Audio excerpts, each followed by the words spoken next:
أعوذ بالله من الشيطان اللعين الرجيم. بسم الله الرحمن الرحيم. الحمد لله رب العالمين والعاقبة للمتقين والجنة للمؤمنين والنار للملحدين، والصلاة والسلام على سيد الأنبياء والمرسلين سيدنا ونبينا وشفيعنا أبي القاسم محمد اللهم صل على محمد وآل الطيبين الطاهرين المعصومين المظلومين، واللعنة الدائمة الباقية على أعدائهم أجمعين من الآن إلى يوم الدين. أما بعد، فقد قال الله سبحانه وتعالى في كتابه المبين وهو أصدق الصادقين وقوله الحق. بسم الله الرحمن الرحيم. انما يتقبل الله من المتقين. صلوات بھیجیں محمد وآل محمد علیہ السلام پر۔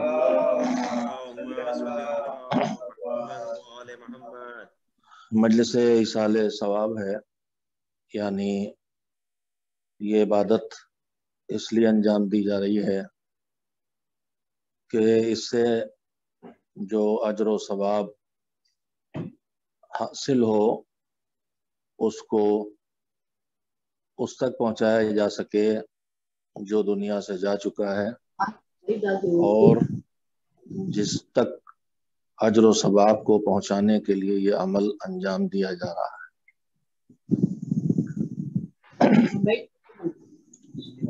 میں نے اس سلسلے میں گفتگو کرنے کے لیے قرآن کریم کے بتائے ہوئے اصولوں میں سے ایک اصول اور ایک ضابطے اور ایک قاعدے کو بیان کرنے والی آیہ کریمہ کو عنوان کلام کے طور پر پیش کیا ہے، جو سورہ بقرہ کی آیت ہے۔ آیت اس وقت کی ہے کہ جب جناب آدم کے دو بیٹے جناب حابیل اور قابیل انہوں نے اللہ کی بارگاہ میں نذر کی کسی سلسلے میں کہ ہم اللہ کے لیے اپنے اوپر یہ لازم اور واجب قرار دیتے ہیں کہ ہم اس کار خیر کو انجام دیں گے۔ جناب حابیل نے اپنے پاس جو کچھ تھا اس میں سے بہترین کو ڈھونڈا اللہ کی بارگاہ میں قربانی کے طور پر پیش کرنے کے لیے، اور ایک بہت ہی تندرست اور موٹے تازے دمبے کو کی قربانی دی اللہ کی بارگاہ میں نذر کے لیے، اس لیے کہ انہیں اعتماد تھا کہ ہم یہ جو کچھ دے رہے ہیں یہ جا نہیں رہا ہے، ہمارے ہی پاس رہے گا اور کئی گنا ہو کے رہے گا اجر کے طور پہ۔ لیکن قابیل نے گیہوں کی چند سوکھی ہوئی بالیوں کو نذر کے طور پہ پیش کیا۔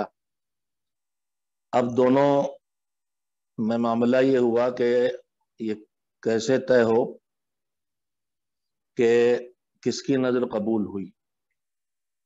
اس کے بعد روایات کے سہارے واقعہ بیان کیا جاتا ہے۔ ہم آپ بھی روایاتی کے سہارے اس کو جانتے ہیں، قرآن میں اتنی تفصیل نہیں ہے کہ ایک آگ آئی اور وہ دمبے کو ختم کیا اس نے، جس سے طے ہو گیا کہ ان کی نذر قبول ہوئی۔ اس کے بعد قابیل جل گیا اس بات پر کہ حابیل کی کوشش قبول ہو گئی،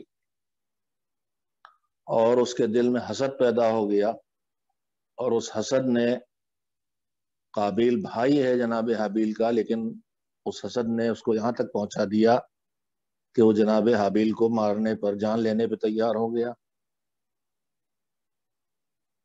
جناب پوری تفصیل واقعے کی مجھے اس وقت اس واقعے کو نہیں پڑھنا ہے۔ جناب حابیل نے یہ بھی کہا کہ تو چاہے جتنا ہی ظلم کا ہاتھ میری طرف بڑھائے، میں تیری طرف ظلم کا ہاتھ بڑھانے والا نہیں ہوں۔ یہ سب قرآنی اصول ہیں۔ وہ جلا ہوا تھا کہ میری نظر قبول کیوں نہیں ہوئی، تو اس وقت جناب حابیل کی زبان سے اللہ نے اس اصول کو بیان فرمایا کہ نظر قبول نہ ہونے کی وجہ یہ تھی کہ نظر اللہ قبول، کار خیر کو اللہ، کسی بھی اچھے کام کو اللہ قبول کرتا ہے تو صرف ان سے قبول کرتا ہے جو متقی ہوں۔ انما یتقبل اللہ من المتقین، صرف اور صرف ان لوگوں سے جو متقی ہیں اللہ ان کے اعمال کو قبول کرتا ہے۔ یہ ایک اصول آیا کہ اعمال کرنے والے چاہے جتنے ہوں، لیکن عمل کے قبول ہونے کے لیے شرط ہے تقوی والا ہونا۔ کیا مطلب ہوا؟ تقوی کس چیز کا نام ہے؟ بہت ابتدائی باتیں ہیں، لیکن بعض ابتدائی باتیں بھی یاد دلانے کے لیے یا موضوع تک پہنچانے کے لیے ضروری ہوتی ہیں۔ تقوی کے معنی ہے خود کو اللہ کی ناراضگی اور عذاب سے بچانے کی روش اپنانا۔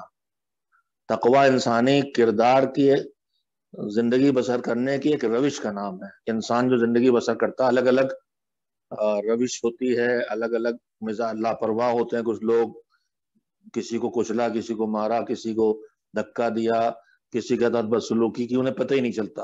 کچھ بڑے خوش سلیقہ لوگ ہوتے ہیں، دوسرے کا خیال رکھ کے جینے والے، کوئی ہوتے ہیں خراج لاپرواہ، کوئی ہوتے ہیں بہت سمجھدار، کوئی ہوتے ہیں کنجوس۔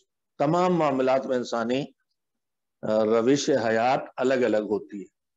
ایک ہی گھر میں کئی بھائی ہوتے ہیں، سب کی زندگی بسر کرنے کا سلیقہ طریقہ ایک نہیں ہوتا، سب کے زندگی بسر کرنے کی روش ایک نہیں ہوتی۔ کوئی سلیقے مند اور صفائی پسند ہوتا ہے، اور کوئی گندا اور پھوڑ ہوتا ہے۔ کوئی یہ نہ سمجھے کہ میں اپنے گھر کی باتیں کر رہا ہوں، کوئی اپنے گھر کی باتیں نہیں کرتا ہے۔ صلوات بھیجے محمد و محمد پر۔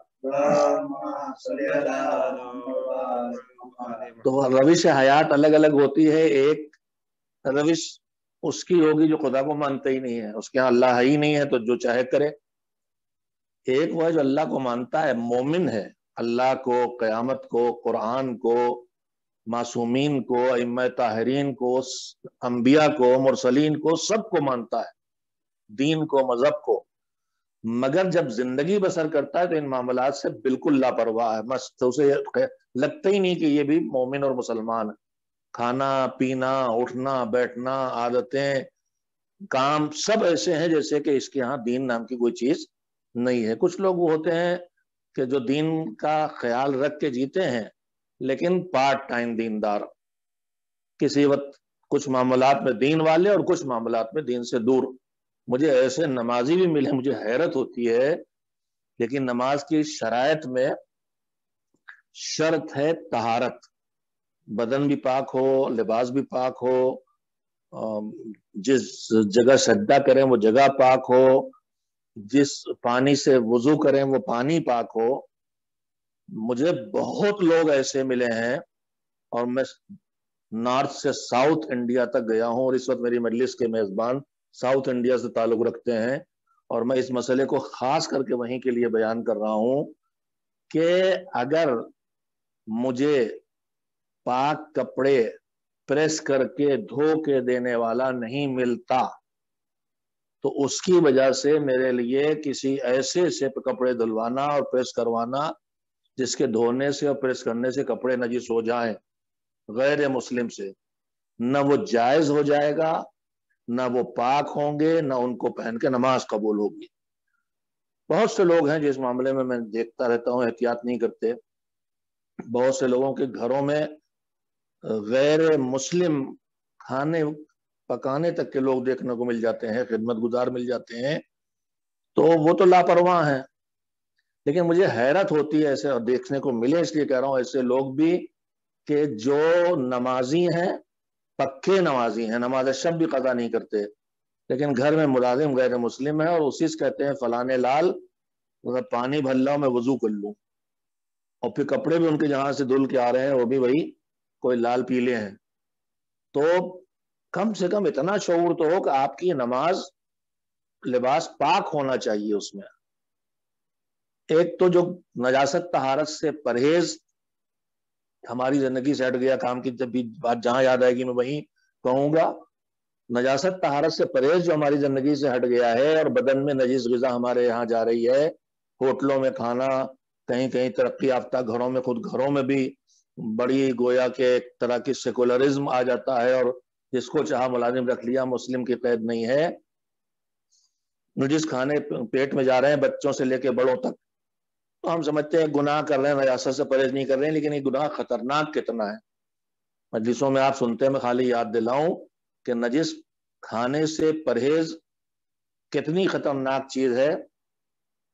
کربلا کے میدان میں عاشور کے دن سید الشہداء علیہ الصلوۃ والسلام نے صبح سے شام تک بار بار یزید کے لشکر کے سامنے جا کے ان سے گفتگو کی ہے، تقریر کی ہے، جسے ہم کہتے ہیں خطبہ دیا ہے۔ وہ خطبہ کوئی اس طرح نہیں جیسے ہمارے یہاں سورہ نماز جمعہ میں کتاب لے کھڑے ہو جاتے ہیں اور عربی میں لہن کے ساتھ پڑھتے ہیں، وہ کوئی قصیدہ نہیں ہے کہ لہن کے ساتھ پڑھا جائے، وہ خطبہ یعنی خطاب ہے، یعنی تقریر ہے، یعنی مجلس ہے، اس کا لہجہ چاہے عربی میں ہو تو بھی لہن کا نہیں ہونا چاہیے، ایسا ہونا چاہیے جسے گفتگو کر رہے ہیں۔ جیسے ہم نے اکثر دیکھا ہے کہ ہمارے یہاں نکاح جو پڑھا جاتا ہے، نکاح کے صیغے بھی اکثر لہن میں ہوتے ہیں، کہ تو موکلتی موکلکا، کوئی آپ قرت تھوڑی فرما رہے ہیں، آپ ایک لین دین معاملہ کر رہے ہیں، جیسے ہم دکان پہ جا کے ہیں، اے بھیا 2 روپے والی ایک ہمیں بریڈ دے دو، چاکلیٹ دے دو، تو کہے گا کیا مولانا آپ نظم پڑھنے آئے ہیں کہ خریداری کرنے آئے؟ یہ بات چیزیں ہمارے یہاں بے توجہی غائب ہے، بے توجہی شکار ہے خود، میں اپنے سمت سے کہہ رہا ہوں کہ جو نکاح میں لہن کے ساتھ صیغے پڑے جاتے ہیں، آدمی اسی لہن میں لگ جاتا ہے، جبکہ وہاں پوری توجہ اس پہ ہونا چاہیے کہ میں آپ سے بات کر رہا ہوں، آپ مجھ سے بات کر رہے ہیں۔ اکثر میں نے بہت چھوٹی باتیں ہیں لیکن آ جائے تو کہہ دینا چاہیے، نکاح کا مطلب ہم نے آمنے سامنے گفتگو کر رہے ہیں، ایک دوسرے کے چہرے پہ دیکھ کے، نگاہیں ڈال کے، یہ نہیں کہ مائک میں لگ کے ہم نے بآواز بلند لہن میں خطبے کا انکہ تو موکلتی کی قرت کی، پھر انہوں نے ادھر قبل تو کی قرت کر ڈالی۔ خیر، تو خطبہ تقریر کا نام ہے، گفتگو تقریر، جب ایک بولنے والا اور سننے والے بہت سے ہوں، تقریر اسپیچ۔ تو کربلا میں امام حسین علیہ السلام نے کئی مرتبہ خطبے دیے، یعنی کئی مرتبہ آپ نے تقریریں کی، اور مطلب ہدف صرف یہ تھا کہ کسی صورت ان کو تباہی سے روکا جائے اور یہ امام سے جنگ نہ کرے۔ جس نے 4 دن سے پانی بن کر رکھا ہے، اس کے لیے بھی ان کے دل میں اتنی رمی ہے کہ انہیں گمراہ اب بھی ہلاکت سے بچا لیا جائے۔ اور یہی نہیں، ان کے دل میں آپ اندازہ لگائیں کہ ان کے دلوں میں انسانیت کی محبت اور مخلوق خدا کی فکر کتنی زیادہ ہے۔ عاشور کے آخری لمحات میں شہادت سے پہلے، شہادت جناب علی اصغر سے علیہ السلام سے پہلے، امام حسین علیہ السلام نے جا کے صدا بلند کی ہے، حل من ناصر ینصرنا۔ خطیب اعظم مولانا غلام عسکری اللہ مقامہ کہتے تھے کہ کتنا بڑا دل ہے میرے مولا کے سینے میں، مولا آپ کہہ رہے حل من ناصر ینصرنا، اگر اس وقت ان کے لشکر سے کوئی نکل پڑا آپ کی مدد کے لیے آ گیا، یہ آپ کے اکبر کے کلیجے برچھی مار چکے ہیں، یہ آپ کے عباس کے بازو کاٹ چکے ہیں، یہ آپ کے بچپن کے دوست حبیب کو شہید کر چکے ہیں، یہ آپ کے پورے گھر کو شہید کر چکے ہیں، ان کے نیزے، ان کی تلواریں خون سے رنگین ہیں، اور آپ ان سے کہہ رہے ہیں حل من ناصر ینصرنا، ہماری مدد کے لیے کون ہے؟ اگر ان میں کوئی نکل پڑا تو یہ قاتل ہے، اور آپ کی طرف آ جائیں گے تو آپ انہیں قبول کریں گے، انہیں معاف کر دیں گے۔ حسین کا اس وقت کا یہ جملہ بتاتا ہے کہ ان کے دل میں کتنا درد ہے، اور یہ درد ان کا وہی ہے جو رحمت العالمین سے ملا ہے۔ احد کے میدان میں جب رسول اللہ صلی اللہ علیہ وآلہ وسلم پوری طرح پورا بدن زخمی تھا، پتھروں سے اور تیروں سے، اور خون جگہ جگہ سے رس بہ رہا تھا، اور اتنا خون بہا تھا اور اتنے کمزور ہو گئے تھے کہ مولا علی رسول اللہ کو اپنی گود میں اٹھا کے پہاڑ پہ لے گئے تھے جہاں جا کے رسول اللہ کی تیمارداری کی تھی اور حضرت زہرا تشریف لائی تھی. تو دانت جب ٹوٹ گئے تھے، دندان مبارک ٹوٹ گئے تھے پتھر سے، پورا بدن زخمی تھا، اس عالم میں بھی پیشانی خاک پہ رکھ کے رحمت اللہ علیہ کی زبان پہ کیا تھا، رب اغفر لقومی انہم لا یعلمون، میرے پروردگار ان کو معاف کر دے، انہوں نے جرم بہت بڑا کیا ہے مگر ان کو معاف کر دے، اس لیے کہ مجھے جانتے نہیں ہیں، یہ مجھے پہچان نہیں پائے، ورنہ میرے ساتھ یہ نہ کرتے. اتنا بڑا دل حسین رسول اللہ کے سینے میں، وہی بڑا دل کربلا میں حسین کے سینے میں. میں نے جملے اس لیے کہے کہ ہم ذرا سے کسی سے ہمارا اختلاف ہو جائے تو مومن ہو، چاہے نظریاتی اختلاف ہو جائے ہمارا، چاہے فکری اختلاف ہو جائے، چاہے عملی اختلاف ہو جائے، ہم فوراً اس کے مقابلے میں کھلی تلوار بن جاتے ہیں، اسے القاب سے نوازنے لگتے ہیں. اس وقت واٹس ایپ پہ چلا جائیے، کسی سے ذرا اختلاف ہوا، کسی کو جلاد لکھا جا رہا ہے، کسی کو حرامزادہ لکھا جا رہا ہے، کسی کے خلاف سازشیں ہو رہی، تھوڑے تھوڑے نظریاتی اختلاف کے بعد ہم ایک دوسرے کے خلاف ایسی جارحانہ روش اپنا لیتے ہیں جبکہ معصومین کا دشمنوں کے سامنے بھی یہ روش کہیں نہیں ہے. صرف ہم مصائب میں پڑھ کے آگے بڑھ جاتے ہیں. کیا سید سجاد نے حضرت علی اکبر علیہ السلام کے قاتل کو پانی نہیں پلایا؟ تب جب وہ ریگستان میں اس طرح سے پیاسا تھا کہ اپنے ہاتھوں سے پانی پینے کے لائق نہیں تھا، اپنے ہاتھوں سے پانی پلا کے، اور اس کے بعد جب وہ ہوش میں آیا ہے تو اس نے کہا کہ آپ نے مجھے پہچانا نہیں، اگر آپ پہچانتے تو آپ مجھے پانی نہ پلاتے، پیاسا طلب کے مر جانے دیتے. سید سجاد نے کہا نہیں پہچانا ہے، تو میرے بھائی علی اکبر کا قاتل ہے. تو ان کا شدید ترین دشمنوں کے ساتھ برتاؤ یہ تھا. میں صرف یہ کرنا چاہتا ہوں کہ اس وقت ہمارے معاشرے میں، ہمارے برادران ایمانی میں خاص کر کے ایک تشدد کا مزاج آ گیا ہے. جب ہم اپنوں ہی پہ فوراً لعنت ملامت شروع کر دیتے ہیں، غالی پہ لعنت اور مقصر پہ لعنت، فوراً لعنت ملامت شروع ہو جاتی ہے، تو پھر جو ہمارے اپنے نہیں ان کے لیے ہماری زبانیں کس طرح چلیں گی؟ اور جب ان کے لیے ہماری زبانیں چلیں گی تو پھر ان کی جسارت والی زبانیں ہمارے ائمہ طاہرین اہل بیت کے لیے کھلنا شروع ہو جاتی ہیں. ہماری بد کلامی، اور میں لفظ بول رہا ہوں لعنت بازیاں، اگر برے پر لعنت ہے تو اس کا مطلب شور کرنا نہیں ہے. اگر زیارت عاشورہ میں بھی لعنت ہے تو انہوں نے بھرے مجمع میں شور نہیں کیا تھا، امام نے تنہائی میں کھڑے ہو کے دعا کی تھی. آپ تنہائیوں میں جو درست سمجھتے ہیں اس پہ عمل کیجئے، لیکن جب دوسروں کے درمیان آئیں گے تو ائمہ سے روش یہ ملی ہے، اور حکم بھی یہی ملا ہے. حکم یہی ملا ہے کہ ان کے درمیان جاؤ جو اہل بیت کو نہیں مانتے ہیں لوگ، اور ان کے درمیان جا کے ان کے مریضوں کی عیادت کرو، ان کے بیماروں کی عیادت کرو، ان کے گھروں میں موت ہو جائے تو پرسا دو، ان کے جنازوں میں شرکت کرو، ان کی جماعتوں میں شرکت کرو. حکم بھی دیا اور عمل بھی کیا ہے. ہمارے چھٹے امام حضرت جعفر صادق علیہ الصلوۃ والسلام رات کے سناٹے میں بھی شہادت کی تاریخ یا 15 شوال تھی یا 25 شوال تھی، رات کی تاریکی میں کہیں سے گزر رہے ہیں، ادھر سے گزرے آپ کے ایک صحابی، مجھے اس وقت نام یاد نہیں رہ گیا، حالانکہ چند دنوں پہلے ہی میں نے روایت پڑھی تھی مجلس میں، لیکن اب اس مجھے نام یاد نہیں تھا کہ کون صحابی تھے امام کے. بہرحال وہ راوی ہیں کہ میں نے کچھ پہچانی سی آواز سنی کہ جیسے ہمارا امام کہہ رہا اللہم ردہ علیہ، اللہم ردہ علیہ، پروردگار یہ مجھے واپس کر دے، پروردگار یہ مجھے واپس کر دے. امام کا آواز محسوس ہوئی تو اس صحابی نزدیک آئے، اور آئے تو دیکھا کہ امام، بارش کا موسم تھا اور چاروں طرف پانی برس رہا تھا اور زمین پہ پھسلن تھی، اور دیکھا کہ امام اندھیرے میں بیٹھے ہوئے کوئی ڈھونڈ رہے ہیں. تو آئے نزدیک، سلام کیا کہ کیا ہوا مولا کا، ذرا میری مدد کرو، جو گر گیا ڈھونڈو. اب جو انہوں نے اس کو ڈھونڈا تو روٹیاں ملی، کھجور ملی اور بوری ملی. کہا یہ بوری میں بھرنے مدد کرو، بوری میں بھرا.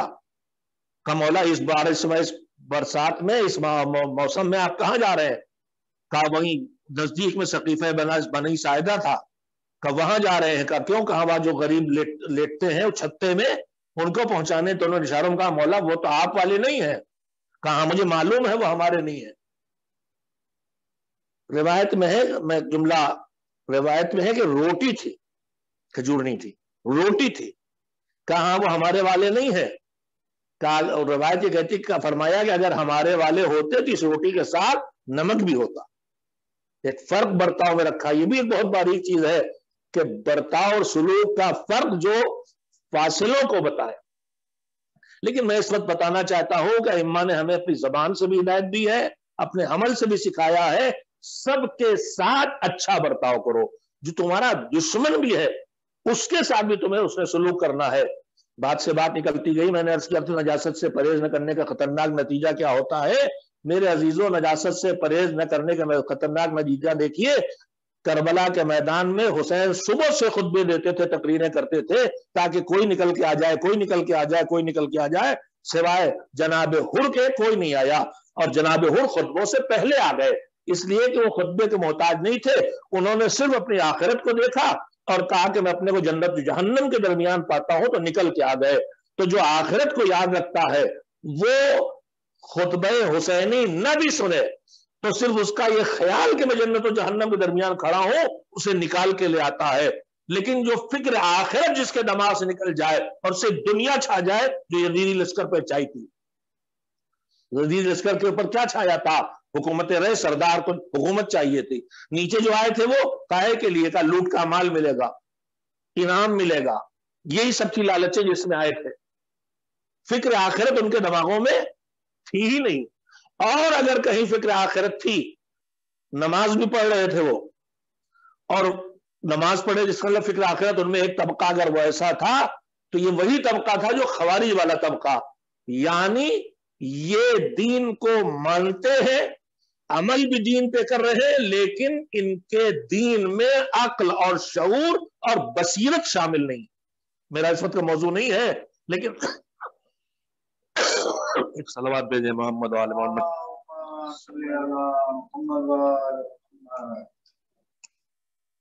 ایک صلوات اور بھیجیں محمد وآل محمد علیہ السلام پر. اعمال خیر کو قبول کرانے کے لیے جیسے تقوی ضروری ہے، ویسے ہی اعمال خیر کو قبول کرانے کے لیے شعور اور بصیرت اور صحیح پہچان بھی ضروری. ورنہ سارے اعمال ہو جائیں معرفت اہل بیت کے بغیر، اعمال ہو جائے اہل بیت کو پہچانے بغیر، تو نمازیں کسی کام کی نہیں رہتی. خوارج سے زیادہ جو نہروان میں آئے تھے کوئی نمازی روزے دار قرآن خوان نہیں تھا، لیکن ان کے اندر صحیح اور غلط کی پہچان نہیں تھی، حق اور باطل کی پہچان نہیں تھی. وہ مولا علی کو چھوڑ کے آ گئے تھے، لہذا برباد ہو گئے اور جہنمی ہو کے چلے گئے. تو کربلا میں بھی کچھ لالچ میں آئے تھے کہ ایک طبقہ وہ بھی تھا جو اپنے خیال میں بہت بڑا دیندار تھا اور نمازی تھا، لیکن بے شعور دیندار. یہ بے شعور دینداری انتہائی خطرناک چیز ہے. جو کربلا، جو نو کے نیزہ پہ قرآن کو دھوکہ دینے کے لیے بلند کیا جائے تو نہ پہچان سکے کہ قرآن دھوکہ دینے کے لیے اٹھایا گیا ہے، یہ سچ میں قرآن کے ماننے والے ہیں، جو اسے نہ پہچان سکے ان کا دین پہ ہونا بہت خطرناک ہوتا ہے. حسین کے سامنے وہ لوگ ہیں جو آخرت بھول گئے ہیں. جب آخرت بھول جائے تو پھر حسین کے بات کا اثر بھی نہیں ہوتا. میں نے اتنا وقت آپ سے لیا اس ایک جملے کے لیے کہ اچھی بات کا اثر کسی پر کیوں نہیں ہوتا. یہ جو نجس اور پاک سے ہمارے درمیان سے پرہیز اٹھتا چلا جا رہا، کھانے میں، کپڑوں میں، دھیرے دھیرے معاشرے میں ہم اتنا خلط ملط ہو گئے ہیں کہ نجاست سے بچنے کا ہمارے اندر سے خیال ختم ہوتا چلا جا رہا. بڑی بے حسی کے ساتھ جہاں پاک کھانے تک پہنچنا ممکن بھی ہے، وہاں بھی ہم کہیں بھی نجس کھانے کی راہ پہ چلے جاتے ہیں. میں پورے ملک میں گھومتا ہوں، میں دیکھتا رہتا ہوں، جہاں علاقائی حالات کہیں کہیں زیادہ دیکھنے کو ملتے ہیں، اس لیے زیادہ متوجہ کرنے کی ضرورت پڑتی ہے. میرے عزیزو، یہ نجس کھانا جو بدن میں جا رہا ہے یہ کتنا خطرناک ہے.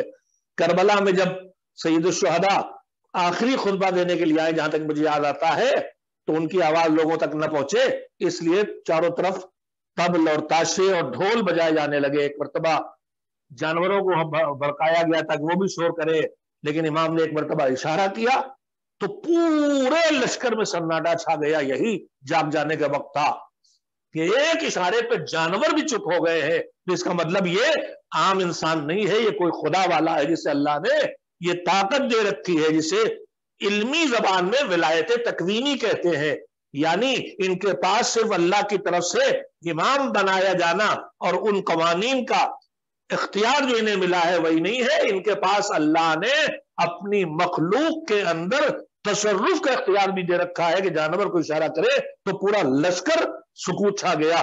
اس کے بعد امام نے گفتگو کی کہ میں کون ہوں، میں رسول اللہ کا بیٹا ہوں، اپنا تعارف کرایا، اور اس کے بعد کہ میں تم سے گفتگو کر رہا ہوں اور تم میری بات کو نہیں سن رہے ہو۔ میں نے اتنا وقت اسی ایک بات کے لیے کہ نجس کھانا کیا نقصان پہنچاتا ہے ہمیں، اور امام نے فرمایا کہ تم ہماری بات کو اس لیے نہیں سن رہے ہو لأنکم ملأتم بطونکم بالحرام یا ملئت بطونکم بالحرام، تم ہماری بات سن کے بھی اسے قبول نہیں کر پا رہے ہو اس لیے کہ تمہارے پیٹ حرام سے بھرے ہوئے۔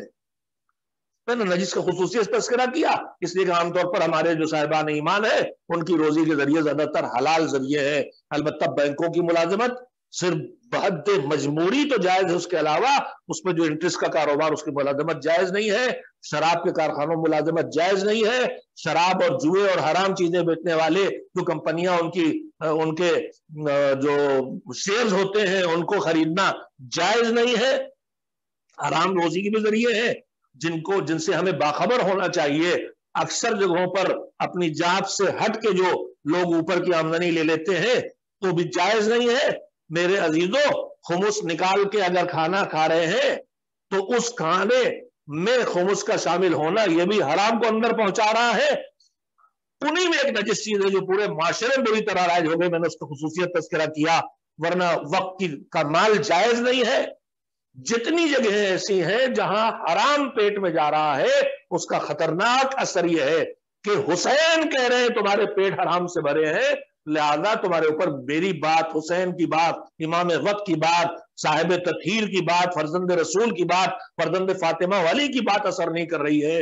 میرے عزیزو، اکثر میں بہت جسارت کے ساتھ جملہ کہہ رہا ہوں، اکثر لوگ یہ کہتے ہیں کہ اتنی مجلسیں ہوتی ہیں، اتنی اچھی باتیں کی جاتی ہے، پھر ہمارے اندر اصلاح کیوں نہیں ہوتی، ہم بدلتے کیوں نہیں، ہماری خرابیاں کیوں دور نہیں ہوتی۔ ہمیں غور کرنا چاہیے، اچھی باتوں کے اثر سے جو رکاوٹیں ہیں ان رکاوٹوں میں ایک نجس غذا کا، حرام غذا کا بدن میں جانا ہے، اور دوسری وجہ ہے کثرت سے گناہوں کا کرنا، مسلسل ایک ہی گناہ کو ریپیٹ کرنا جس سے دل سخت ہو جاتا ہے اور اس کی وجہ سے اچھی بات کا اثر نہیں ہوتا۔ تو میں نے بات جہاں سے شروع کی تھی کہ ہم ایصال ثواب کے لیے آئے ہیں، یعنی ہم عبادت کر کے اس کا ثواب مرحوم تک پہنچانا چاہتے ہیں۔ تو دنیا کی ہر عبادت جو ہم انجام دیں، عبادت انجام دے لینا کیا کافی ہے؟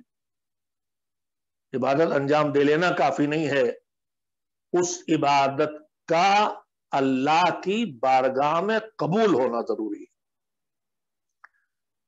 ہم کتنے اچھے کام کر ڈالیں لیکن اگر ایسے نہ کریں جو اللہ کی بارگاہ میں قبول ہوئے تو ہمیں کچھ ملے گا کیا؟ ہم نمازیں پڑھ ڈالیں، روزے رکھ ڈالیں، خیرات کر ڈالیں، مگر سب دکھانے کے لیے ہے تو یہ اللہ کی بارگاہ سے کچھ نہیں دلائے گا۔ یا ہم نماز پڑھ رہے ہیں لیکن صحیح نماز نہیں پڑھ رہے، رکوع ادھورا، سجدہ ادھورا، تو نماز ادھوری نماز ہو رہی ہے تو اللہ کی بارگاہ قبول نہیں ہوگی۔ تو اللہ کی بارگاہ میں قبول ہونے کی شرطیں بھی ہیں، بہت سی شرطیں ہیں۔ عمل کا جیسے بتایا گیا ویسے ٹھیک انجام دینا، اس میں کسی طرح کی تبدیلی، اس کی ظاہری شکل و صورت کا ٹھیک ہونا، یہ پہلی شرط ہے۔ اس کے بعد دوسری شرط یہ ہے کہ اس اچھے کام سے پہلے، اس کام کے درمیان، اس کام کے بعد للہیت اور خلوص اور اللہ کے لیے یہ کر رہے ہیں کہ جذبہ باقی رہنا، دکھاوے اور نام کی فکر نہ ہونا، بہت سخت شرط ہے، یہ دوسری شرط ہے۔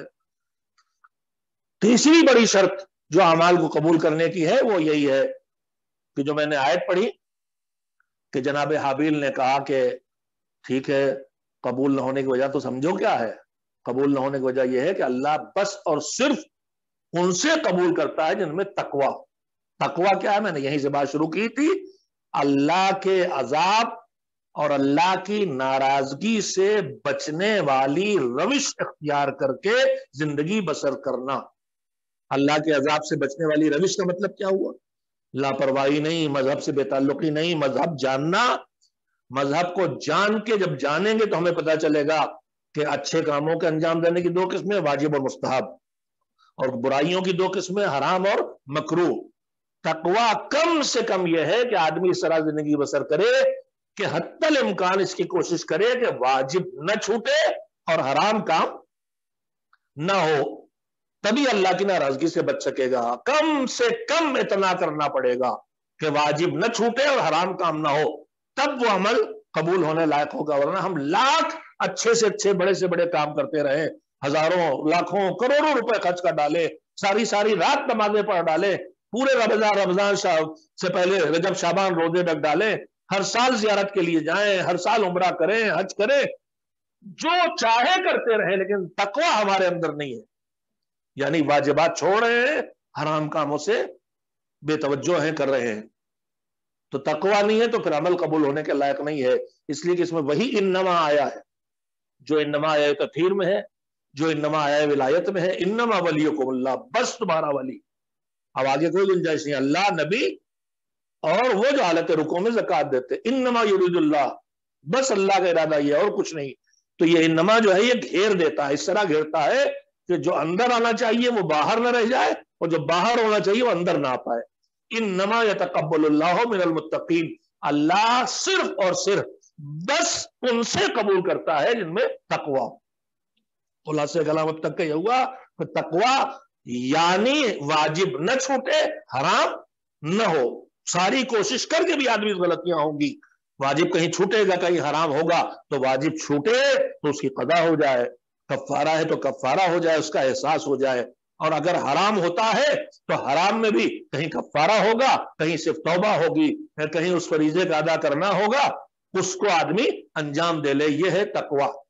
اس کے بغیر عمل قبول نہیں ہوتا۔ میرے جوان، میری بیٹیاں بھی میری اس بات کو اچھی طرح محسوس کر سکے، لہذا ایک بہت سادہ سے واقعہ، اور چونکہ چھٹے امام کی شہادت کی تاریخیں بھی ہیں اس لیے ان کی سیرت کا ایک ٹکڑا بھی سامنے آ جائے۔ ہمارے چھٹے امام حضرت جعفر صادق علیہ السلام کے دور میں ایک شخص تھا، جیسے آج کل ہمارے ہاں معاشرے میں کہیں کہیں کوئی پیر بابا ٹائپ لوگ ہوتے ہیں، بابا ٹائپ ہوتے ہیں، دعا تعویذ کرنے والے، گاڑا دھاگا اور گنڈا اور تعویذ اور دعا اور پھونک اور جھاڑ اور تسبیح لیے بیٹھے ہیں مسجد میں، اور بوتلیں رکھے بیٹھے ہیں اور تسبیح چل رہی ہے اور پھونک رہے ہیں، جھاڑ رہے ہیں، اور لوگ آ کے پانی لے جا رہے ہیں، پانی پھکوا رہے ہیں اور سر پہ ہاتھ رکھوا رہے ہیں، اور نہ جانے جو ہمارے معاشرے میں سب کچھ رائج ہو گیا ہے، جو اہل بیت کے در سے وابستہ لوگوں کی شان نہیں ہے۔ یہ در در بھٹکنا ان کی شان تھی جنہوں نے در اہل بیت چھوڑا تھا، کوئی ذرا اچھا دکھائی دیا تو اس کی طرف دوڑ گئے۔ اگر ہمارے سامنے وہ سورج ہو جو اہل بیت ہے، تو پھر یہ اگر کوئی کہیں چراغ یا شمع ٹمٹما بھی رہی ہے مثلا، تو ہم کہاں دوڑیں گے چراغ اور شمع کی طرف؟ ہمارے سامنے تو سورج ہے، یہ چراغوں ایک تو وہ چراغ اور شمع بھی نہیں ہے، وہ تو اندھیرے کی شمع ہے، اندھیرے کے چراغ ہے۔ اگر وہ کسی لائق ہوتے تو خود یہ کیوں بیٹھے ہوتے وہاں اس قسم پرسی کے عالم میں اور اس دھندے سے روزی کما رہے ہوتے، دھوکے دے کے مرغے اور بکرے کٹوا کٹوا کھا رہے ہوتے۔ آپ کا فیوچر وہ کیا بتائیں گے جو اپنا فیوچر نہیں جانتے؟ آپ کو کیا بچائیں گے جو اپنے کو نہیں بچا سکتے؟ لیکن یہ تو جب آدمی کی بے عقلی کی آفت آتی ہے تو یہ مصیبتیں مول لیتا ہوں۔ میری بہنیں خاص کر کے کہ بابا اور جھاڑ پھونک اور تعویذ اور گنڈا اور جادو اور کالا جادو اور چڑھ گیا اور اتر گیا، یہ سب وہ لغویات ہیں جو شیطان نے ایجاد کیے ہیں۔ دین میں، مذہب میں ان میں سے کوئی چیز حقیقت کے پاس نہیں ہے۔ سحر ایک چیز ہے، تو رد سحر کے لیے 2 چیزیں ہیں، ایک دونوں سورے ہیں جنہیں معوذتین کہا جاتا ہے، قل اعوذ برب الناس وملک الناس، ایک وہ پڑھیے، اور دوسرے رد سحر اور دنیا کی ہر بلا کا علاج ہے صدقہ، ختم بات، باقی نہ گنڈا نہ تعویذ کچھ نہیں، یہ سب پریشان کن چیزیں۔ بہرحال تو جیسے ہمارے درمیان بعض مقدسین ہوتے ہیں معاشرے میں، اور اللہ کا شکر ہے کہ ابھی تک کوئی ایسا جو زمانے میں ہندی میں کہتے ہیں کانڈ نہیں ہوا، جو کانڈ دوسروں میں باباؤں دکھائی دے رہے جیلوں میں پڑے ہوئے ہیں جب ان کے نقابیں ہٹی ہیں، مگر اس طرح کے مقدسین ہمارے درمیان بھی پیدا ہو جاتے ہیں۔ ایسی ایک تھا جس کا بڑا شہرت تھی کہ بڑا مقدس آدمی، جب آتا تھا بستی میں تو لوگ اسے گھیر لیتے تھے، کیا ہے کہ بڑا مقدس ہے، بڑا پہنچا ہوا آج کی ہماری زبان میں۔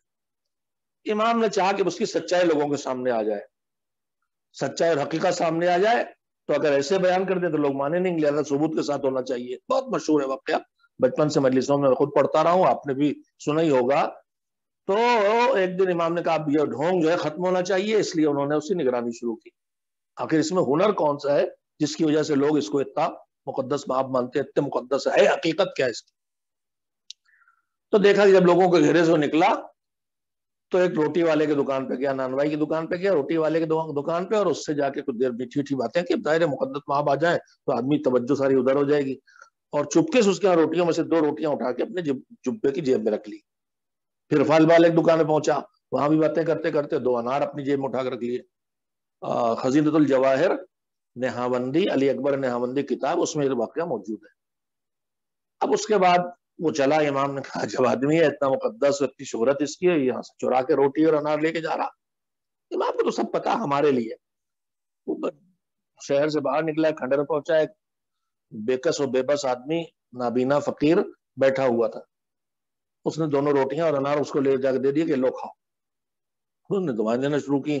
اب امام سامنے آ گئے تو امام نے اس سے کہا بھائی سب تم نے کیا کیا؟ میں نے کہا کیا کیا؟ میں نے کہا بھائی تم نے ابھی جا کے وہاں 2 روٹیاں چرائی، 2 انار چرائے، اور اب لا کے اس کو تم دے رہے ہو، اپنے لیے بھی نہیں چرائے، یہ کیا ہے؟ کون سا کار خیر کر رہے ہو؟ تو کہتا کیا کہ تم نے قرآن نہیں پڑھا ہے کیا؟ دیکھیے اہل بیت کو چھوڑ کے قرآن بھی کہاں سے کہاں آدمی پہنچا دیتا ہے۔ تم نے قرآن نہیں پڑھا؟ کیوں؟ کیا؟ تو امام نے کہا کیوں؟ کہ قرآن میں ہے کہ من جاء بالحسنۃ فلہ عشر امثالھا، کہ جو کوئی اچھا کام کرے گا تو اللہ 10 گنا ثواب دے گا، ومن جاء بالسیئۃ، اور جو کوئی برا کام کرے گا تو اس کو بس اجر مثلھا، اتنی ہی سزا ملے گی جتنا اس گناہ کی 1 سزا۔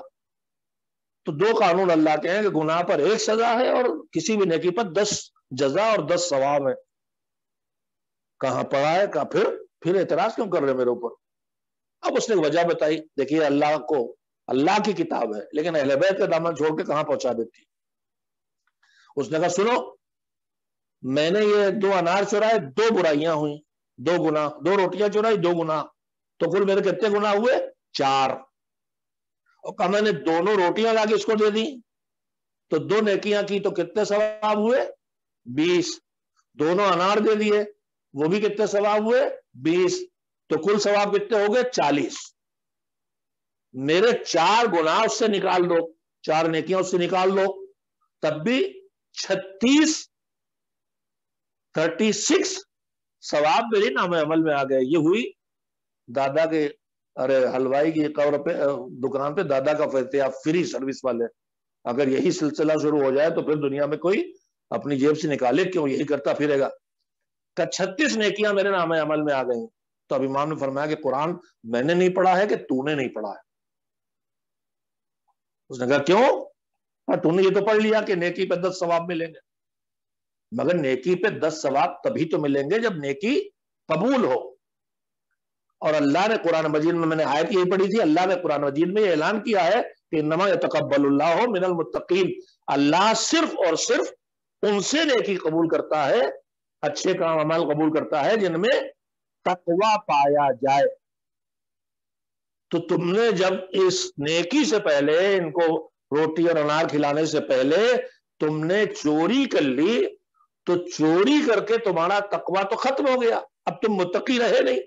تو جب تم متقی رہے نہیں تو پھر اب تمہارے عمل خیر کو اللہ قبول کہاں کرے گا؟ اس لیے کہ عمل خیر کو قبول کرنے کے لیے تقوی ضروری ہے۔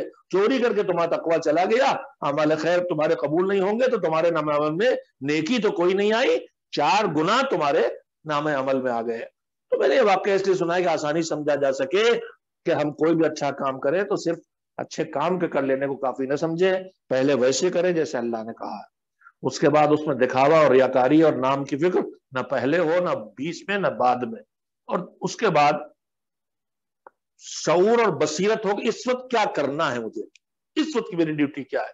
اب وقت نہیں ہے کہ میں تفصیل میں جاؤں، لیکن بے شعوری کی عبادت ہمارے درمیان بہت زیادہ ہے، ہم بہت سے سنت اور مستحب کاموں کو کر لیتے ہیں اور اسی فیلڈ کے واجب کاموں کو چھوڑ بیٹھتے ہیں۔ ہم میں سے بہت بڑی تعداد ان لوگوں کی جو خمس واجب ہوتا ہے نہیں نکالتے، لیکن 10 ذی الحجہ کو قربانی کے دن بے چین ہوتے ہیں، اگر مثلا لاک ڈاؤن لگا اور بکرے قربانی نہیں دے پائے، جانور نہیں مل رہے، تو ایسا پریشان ہوتے ہیں جیسے نہ جانے کون سا بہت بڑا جرم کا ڈالا اور کون بڑی آفت آنے والی، جبکہ قربانی مستحب ہے، واجب نہیں ہے۔ خمس نکالنے کا واجب کو چھوڑ کے کبھی بے چین نہیں ہوتے کوئی عذاب نہ آ جائے، اور قربانی نہ کر سکے تو بے چین ہوتے، مال میں خمس نہیں نکالتے اور عقیقے میں پریشان خرچ کرنے کے لیے۔ خمس واجب ہے فاتحے میں لگا رہے ہیں، خمس واجب ہے معصومین کی نظر میں لگا رہے ہیں۔ ذرا دیر کے لیے سوچے کہ جس مال میں سادات کا حق ہے اور جس مال میں خود ائمہ طاہرین کا حق ہے، اسی مال سے ہم کچھ خرید کے لائیں اور معصومین کی بارگاہ میں نظر کریں تو کیا ایسی نظر کو وہ قبول کرے؟ اگر میں آپ کی جیب سے نکال کے اور مٹھائی لے آؤں اور اس پہ نظر کروں مولا علی کی، قبول کریں گے؟ نہیں کریں گے۔ تو ہم اپنی جیب سے جو نکال لیں، اس میں وہ مال بھی شامل ہے جو میری جیب میں نہیں ہونا چاہیے تھا، جو مال امام تھا، امام کے جہاں راضی وہاں خرچ ہونا چاہیے تھا، اور جو مال سادات تھا مستحق سیدوں تک پہنچنا چاہیے تھا۔ تو پھر ایک اہم چیز ہے کہ میرے اوپر شعور اور بصیرت کیا کہتی، اس وقت مجھے کیا کرنا ہے، میری اس وقت کی ڈیوٹی کیا ہے، اس کو انجام دینا۔ میں وقت ختم ہو گیا، میں بہت احترام کے ساتھ کہنا چاہوں گا 7 بجے مجلس رکھی گئی تھی، 7:10 پر یہاں ہمارے پاس 7:05 7:07 7:10 پہ مغرب وقت لکھنؤ میں ہوتا ہے۔ میں سمجھا کہ بنگلور میں ساؤتھ میں 7 بجے یا تو 8 بجے سے بمبئی میں 40 منٹ بعد لکھنؤ کے مغرب کا وقت ہوتا ہے، کافی لیٹ ہوگا، اس سے پہلے مجلس ختم ہو جائے گی، یا پھر یہ کہ ابھی ہو چکا ہوگا نماز پڑھ لی جائے۔ لیکن جب میں نے ابھی چیک کیا وقت تو وہاں بھی 6:45 بجے غروب کا وقت دکھائی دیا مجھے۔ 6:45 غروب کو مطلب تقریباً 7 بجے نماز کے بعد 2-3 منٹ 5 منٹ 3-4 منٹ پہلے۔ تو یہ ہمارے شعور کا تقاضا ہے، یہ ہماری بصیرت کا تقاضا ہے کہ ہم یہ دیکھیں کہ اس وقت ہماری ڈیوٹی کیا ہے۔ نماز بھی ایک نیکی ہے، مجلس بھی ایک نیکی ہے، لیکن دونوں نیکیوں میں ایک فرق ہے۔ نماز اس نیکی کا نام ہے جس کا وقت بھی اللہ نے معین کر دیا ہے، اور مجلس اس نیکی کا نام ہے جس کا کوئی وقت اللہ کی طرف معین نہیں کیا گیا ہے۔ ہمارے معاشرے میں ہر جگہ رائج اور بحثیں کھڑی کر دی گئی، ٹکراؤ پیدا کر دیا گیا، صرف بے شعوری کا نتیجہ، بے بصیرت ہونے کا نتیجہ ہے، دین کو نہ سمجھنے کا نتیجہ ہے۔ اللہ نے جو ہمارے پر واجبات یا مستحبات رکھے ان کی 2 قسمیں ہیں، کچھ وہ ہیں جن کا وقت بھی معین ہے، ان کو اسی وقت کرنا ہے۔ حج واجب ہے، ایک خاص زمانے میں کرنا ہے، روزہ واجب ہے، ایک خاص مہینے میں کرنا ہے، نمازیں واجب ہیں، ان کا ایک وقت معین کیا ہے، البتہ اس میں 3 وقت ہیں، ایک بالکل اول وقت ہے وقت آتے ہی، ایک وقت اول وقت 2 4 5 7 10 منٹ کے بعد وقت فضیلت ہے، جو ہر نماز کے آدھے گھنٹے پون گھنٹے تک، کہیں کہیں دورہ سمیت بڑے دنوں میں 1-1.5 گھنٹے تک وقت فضیلت باقی رہتا ہے۔ تو اول وقت ہے پہلا، پھر وقت فضیلت ہے، پھر وقت ہے قضا ہونے تک کا۔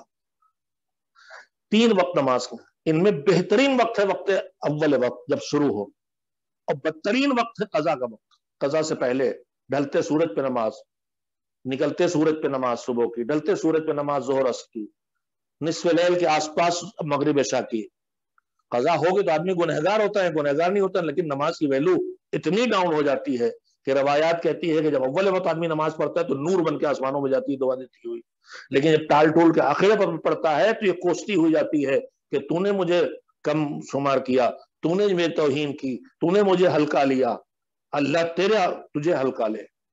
یعنی آخر وقت کی نماز بھی انسان کے لیے بس گناہ سے بچا لیتی لیکن لائق قبول نہیں ہوتی۔ مجلس اور نماز ایک بحث ہے کہ دھوکہ دینے والی، ممبروں سے دھوکہ دیا جاتا ہے کہ نماز کی قضا ہے، مجلس کی قضا نہیں ہے۔ میرے جوانوں دھوکہ نہ کھاؤ، میرے بزرگوں دھوکہ نہ کھاؤ۔ قضا کس چیز کی ہوتی ہے؟ قضا اس عبادت کی ہوتی ہے جس کا وقت اللہ کی طرف سے معین کر دیا گیا، کہ جب اس معین وقت میں نہ کرو تو اب جہنمی نہ بنو، اس لیے اللہ نے قضا رکھ دی۔ رمضان میں روزے نہیں رکھے، لاؤبالی تھے، 10 سال نہیں رکھے، اب بڈھے ہو گئے، اب خیال آیا کہ یار 10 سال کے روزے قضا ہیں، چھوٹ گئے۔ اب اگر قضا نہ رکھتا اللہ تو پکا تھا جہنمی ہونا۔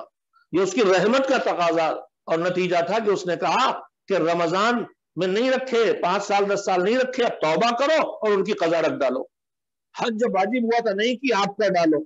نماز جب واجب تھی نہیں پڑھی، اب پڑھ ڈالو۔ تو قضا رحمت الہی کا نتیجہ ہے، اور یہ صرف مذہب اہل بیت میں ہے، اس رحمت سے اور سب محروم ہے۔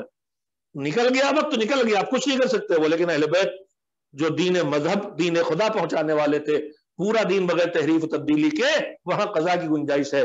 تو قضا ہوتی کہاں ہے؟ ہوتی وہاں جہاں وقت معین ہو۔ نیکیاں 2 طرح کی ہیں، واجب مستحب دونوں۔ ایک معین وقت والے جیسے نماز، جیسے روزہ، جیسے عمرہ، حج. لیکن عمرہ مستحب ہے، اس کا کوئی وقت معین نہیں ہے. زیارت معصومین مستحب ہے، اس کا کوئی وقت معین نہیں ہے. تلاوت قرآن مستحب ہے، اس کا کوئی وقت معین نہیں ہے. صدقات مستحب ہے، کسی وقت وہ صدقہ واجب نہیں ہے. تو جب وقت معین نہیں تو جس وقت وہ کریں گے وہ ادا ہوگا کہ قضا. صدقہ جب بھی ہم دیں گے ادا ہے، تلاوت قرآن جب کریں ادا ہے، زیارت جب کریں ادا ہے، عمرہ جب کریں ادا ہے. قضا کب ہوگی؟ جب وقت معین. میں اس میں وقت لے رہا ہوں آپ کا. قضا تب ہوگی جب وقت معین ہو، اس وقت سے نکلنے کے بعد اگر ادا اس کام کو کرتے ہیں وہ قضا کہلائے گی. ایک دھوکہ دیا جاتا ہے کہ مجلس کی قضا نماز کی قضا ہے، یعنی بعد میں پڑھ لیں گے. مجلس کی قضا نہیں ہے میرے عزیزو. نماز کی قضا اس لیے ہے کہ نماز کا وقت معین ہے. مجلس کی قضا اس لیے نہیں ہے کہ مجلس کا کوئی وقت معین ہے ہی نہیں. نماز اول وقت پڑھیں گے تو اول وقت ہوگی، اور کھسکائیں گے تو وقت فضیلت آ جائے گا، اول وقت کا ثواب ختم ہو جائے گا. اور کھسکائیں گے تو وقت کفایت آ جائے گا، قبول ہو جائے مشکل ہو جائے گی. لیکن نماز میں اول وقت بھی ہے، وقت فضیلت بھی ہے، وقت کفایت بھی ہے. مگر مجلس اس عبادت کا نام ہے کہ جہاں جو اول وقت ہے وہی وقت فضیلت بھی ہے. لہذا مجلس چاہے جب کرو وہ اول وقت کا ثواب لائے گی، وقت فضیلت کا ثواب لائے گی. تو اب یہ بحثی غلط کھڑی کی گئی کہ مجلس کی قضا ہے نہیں ہے اور نماز کی قضا ہے. نماز کی قضا اس لیے کہ اس کا وقت معین ہے، مجلس کی قضا اس لیے نہیں، اس کا کوئی وقت معین نہیں ہے. میں پھر کہوں گا شعور شرط ہے. ایصال ثواب کی مجلس رکھی گئی تھی تو ہمیں اتنا دیکھنا چاہیے تھا کہ وقت نماز سے اگر ٹکرا رہی ہے تو اللہ کی طرف سے حکم ہے کہ اسے اس وقت کرو، اور مجلس کے لیے کوئی معین وقت نہیں ہے. کسی نے بہت اچھے جو لفظ ڈھونڈے ہیں، کہا نماز بر وقت، عزاداری ہر وقت. نماز بر وقت، مجلس ہر وقت. تو جب مجلس ہر وقت اول وقت ہے تو پھر ٹھیک نماز سے وقت کیوں ٹکرائی جائے؟ اور خود کربلا میں دیکھ لیجئے نماز اول وقت انجام دینے کی کتنی قیمت ہے. اتنی قیمت ہے کہ کربلا میں ابو سمامہ سیداوی ظہر کا زوال ہوتے ہی کہتے ہیں مولا اول وقت نماز آ گیا ہے، زندگی کی آخری نماز آپ کے ساتھ پڑھ لیں. آسمان کی طرف دیکھ کے حسین کہتے ہیں ہاں یہ اول وقت ظہر ہے اور تمہیں اللہ نماز گزاروں میں شمار فرمائے. اور اس کے بعد جو فیصلہ لیا گیا کیا؟ جہاد جاری ہے. جہاد بہت بڑی عبادت ہے، بہت بڑی عبادت ہے. اور جہاد کرنے والا مجاہد شہید ہو جائے تو پھر اس سے بڑا اجر و ثواب کا کوئی عمل نہیں ہے. مگر اس عظیم عبادت کو بھی تھوڑی دیر کے لیے روکا گیا. البتہ اس طرح جو میدان جنگ میں حکم ہے کہ لشکر کے 2 حصے ہو جائیں، کچھ حصہ مقابلہ کرے دشمن کا اور کچھ حصہ نماز پڑھے. اور جو نماز پڑھے امام جماعت قصر نماز پڑھے اور 1 رکعت امام جماعت کے ساتھ پڑھ لے اور دوسری رکعت فرادہ پڑھ کے چلا جائے وہ ٹکڑا، اور امام انتظار کرے اور دوسرے ٹکڑے کو انتظار کر کے اسے بھی جماعت میں شامل کر لے. اس سے ہمیں جماعت کی قیمت کا بھی پتہ چلتا ہے. اس سے ہمیں نماز جماعت کی قیمت کے ساتھ ساتھ اول وقت نماز کی قیمت کا بھی پتہ چلتا ہے. کا اول وقت نماز ہے، کا نماز قائم ہو جائے. اب نماز قائم ہوئی بعض روایت کے مطابق اسی وقت جب نماز کی مہلت مانگی گئی اور ادھر سے بےہودہ کلمات کہے گئے کہ تمہاری نماز قبول نہیں ہوگی معاذ اللہ، تو حبیب ابن مظاہر جو فقیہ ہیں وہ میدان جنگ میں چلے گئے کہ میں لڑ رہا ہوں پورے لشکر سے، لشکر کو 2 حصوں میں بانٹنے کی ضرورت نہیں ہے، اکیلا اے حسین آپ کا یہ صحابی اکیلا پورے لشکر کو روکے گا، آپ اپنی جماعت قائم کریں. باقی اصحاب نماز کے لیے کھڑے ہو گئے. مگر جو کھڑے ہوئے تو تیروں کے ہزاروں کمانے ایک ساتھ حسین کی طرف ان کا رخ ہو گیا.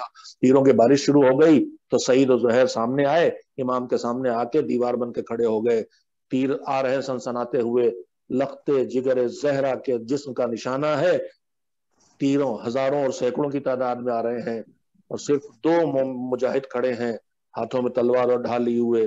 کچھ کو تیروں کو ڈھالوں پہ روکا، کچھ کو تلواروں سے کاٹا، مگر نہ سب ڈھالوں پہ رک رہے ہیں، تلواروں پہ. سینوں پہ بھی تیر پڑ رہے ہیں، گردن پہ بھی تیر پڑ رہے ہیں، بازوؤں پہ تیر پڑ رہے ہیں، خون بہتا جا رہا ہے. بھوک اور پیاس کا چوتھا دن ہے. تھوڑی دیر نماز ہوئی ہے مگر ایک ایک لمحہ ضعف اور کمزوری لا رہا ہے. ایک رکعت ختم ہوئی، دوسری رکعت شروع ہوئی، حسین آگے بڑھ رہے ہیں. سعید و زہیر کے پیروں میں کپکپاہٹ ہے، کانپتے ہوئے پیروں سے، لرزتے ہوئے ہاتھوں سے لڑکھڑاتی زبان سے دعا کی پروردگار میں اتنی دیر اور طاقت دے دے کہ میرے مولا کی نماز تمام ہو جائے۔ ادھر حسین نے کہا السلام علیکم ورحمۃ اللہ وبرکاتہ۔ ادھر سعید تیورا کے گرے، حسین نے جلدی سے اٹھا کے گود میں سر رکھا، چہرے پہ ہاتھوں کو ملا، آنکھیں کھولی، مولا حق ادا ہو گیا کہ نہیں؟ حسین نے دعا دی، گود میں چاہنے والے نے دم توڑ دیا۔ اب اس کے بعد یہ چاہنے والے یہ کے بعد دیگرے شہید ہوتے جا رہے ہیں، اور پھر وہ وقت آتا ہے کہ جب سورج ڈھل گیا ہے اور عصر کا ہنگام ہے اور زہرا کا لال زمین تک پہنچا ہے، تو اس عالم میں کہ کوئی نہ تھا جو بازو پکڑ کے اتارے، گھوڑے نے پیروں کو توڑا اور زہرا کا لال زمین تک پہنچا، مگر زمین تک کہاں پہنچا؟ بدن میں اتنے تیر پیوست ہیں کہ زمین پر پہنچنے میں رکاوٹ ہیں، بدن دھیرے دھیرے زمین کی طرف جا رہا ہے اور تیر حسین کے نازنی بدن میں چپتے چلے جا رہے ہیں۔ ظالم آگے بڑھا، حسین نے خاک سمیٹی، پیشانی خاک تک پہنچانا چاہیے مگر ممکن نہ تھا، زخموں سے چور بدن بھی ہے، تیر بھی روک رہے ہیں۔ خاک سمیٹ کے حسین نے سجدہ شکرانہ ادا کیا۔ ادھر سے ظالم آیا، پشت حسین پہ آ کے سوار ہوا، تیر بدن میں ڈوبے، زہرا کے لال کا جسم زمین تک پہنچ گیا، سوکھی ہوئی گردن پہ نہیں، پشت گردن پہ جدھر سے زب کاٹنے میں درد تکلیف زیادہ ہے۔ کند خنجر کے وار شروع کیے، نہ جانے کتنے وار ہونے کے بعد حسین کا سر کٹا، پہلو سے ماں کی آواز آ رہی تھی، بچے بے دردی سے ذبح کیا، ماں کے سامنے ذبح کیا، مگر بچے تو پیاسا تھا، پانی تو پلا دیا ہوتا۔ ولدی ولدی ذبحوہ من شرب الماء منعوہ وسيعلم الذين ظلموا أي منقلب ينقلبون الا لعنت اللہ علی القوم الظالمین۔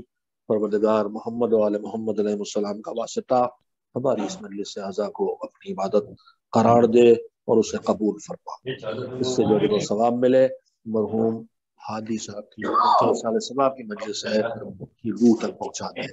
پروردگار اس وقت انسانیت اپنے کرتوتوں کے نتیجے میں، سازشوں کے نتیجے میں، گناہوں کے نتیجے میں یا تیری ابتلا کے لیے امتحان کی وجہ سے بلا کا شکار ہے۔ معبود اس بلا سے عالم انسانیت کو بالخصوص صاحبان ایمان کو نجات عنایت فرما۔ پروردگار اس بیماری میں بہت سے گھر بغیر سرپرست سے ہو گئے، معبود ان گھروں کا تو سرپرست بن جا اور ان کے لیے اس دنیا میں وسائل حیات فراہم فرما، اور ان میں بچوں کو، ان کی بیویوں کو جو بیوہ ہو گئی ہیں لاوارث نہ رہنے دے۔ پروردگار جو بیمار ہیں انہیں شفا عنایت فرما، جو دنیا سے چلے گئے ان کی مغفرت فرما۔ جہاں جہاں ظلم و ستم کا بازار گرم ہے، وہ سیریا، یمن، فلسطین، جزائر، میانمار اور نہ جانے کہاں کہاں جا کے ہمیں ممکن خبر بھی نہ ہو، پروردگار سب جگہ مظلومین کی حفاظت فرما، ظالموں کو ٹکرا کے نیست و نابود فرما۔ دین کے خدمت گزار علماء، اساتذہ، مراجع تقلید، فقہا، بالخصوص رہبر انقلاب اسلامی اور وقار تشیع آیت اللہ العظمہ سیستانی کی حفاظت فرما۔ پروردگار ہمارے جو جوان بے خبری کی وجہ سے بدگمانیوں کے شکار ہوئے انہیں حقیقتوں تک پہنچنے دے، اور جو لوگ انہیں علماء سے گمراہ کر کے دور کر رہے ہیں انہیں ان دھوکہ دینے والوں سے نجات عنایت فرما۔ زمانے کا مولا، حکم کا منتظر، حالات کا منتظر، ان حالات میں کچھ ہمارا حصہ، جو حالات فراہم کرنے میں ہمارا حصہ ہے معبود، ان حالات کے فراہم کرنے میں جو ہماری ڈیوٹی ہے ان ڈیوٹیز کے ادا کرنے کی ہمیں لائق بنا دے، اور اس لائق کر دے کہ چاہے جب ظہور ہو ہم اپنے مولا کی خدمت میں حاضری دے سکیں اور ان کی نگاہوں کے سامنے اجر شہادت اور شرف شہادت حاصل کر سکیں۔